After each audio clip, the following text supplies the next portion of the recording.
তাই আমি একজনের এই বাসার টপ থেকে আমি এই চারাগুলা চাইয়ে আনছি। যদি দুই একটা শিকড় নাও থাকে ইনশাআল্লাহ হইয়া যাব শিকড়, কারণ এগুলি কিন্তু আপনার সহজে মরে না। এই যে দেখেন আমি যেভাবে পারছি টাইনে উঠে আনছি, কিন্তু এগুলি মরবো না, কারণ এগুলি নিয়ে আমি সবসময় পরিচর্যা করি বা এগুলি নিয়ে গবেষণা করি, তাই এটা মরবে না। যেহেতু এটা পানির ভিতরে নতুন ডাল দিলে আপনার শিকড় হয়ে যায়, তাই এই আমি দেখেন এইভাবে রোপণ করলাম। আর এইখানে যে দুইটা শিকড় নাই, এই যে দুইটা শিকড় নাই, এটা আমি এই যে ছোটোটা দিলাম। তো দয়া করে আমার চ্যানেলটা সাবস্ক্রাইব করেন এবং বেল আইকনটা বাজাই দেন, আমি যাতে এই ধরনের ভিডিওগুলো ছাড়ার সাথে সাথে আপনাদের হাতে পৌঁছায় যায়, আপনারা দেখতে পারেন, শিখতে পারেন, জানতে পারেন। দেখেন ইনশাআল্লাহ রোপণ হয়ে গেছে। এখন আমি এখানে পানি দিব।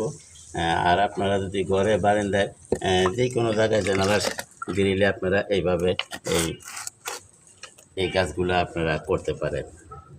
তো আশা করি